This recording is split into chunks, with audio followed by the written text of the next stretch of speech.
Mungu alielekeza ukoo wa Seti, mwana wa Adamu, hadi Ibrahimu. Baada ya kumjaribu na kumkubali Ibrahimu, Mungu alimtenga pamoja na wazao wake na mataifa wa nyumba yake na kufanya nao agano la milele la uaminifu lililotiwa muhuri na tohara. Katika historia yote, Mungu alifanya wazi kwamba huu ungekuwa mpango wa wokovu kwa Wayahudi na mataifa. Wanapaswa kufuata sheria zake ili kuwa sehemu ya watu wake, na wangehitaji dhabihu kwa ajili ya msamaha wa dhambi. Yesu hakuwahi kipendekeza kwamba mchakato huu ulibadilishwa.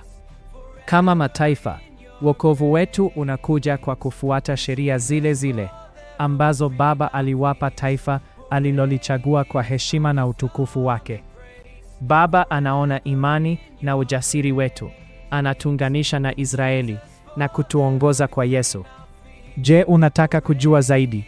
Nenda sasa hivi kwenye sheriayamungu.org.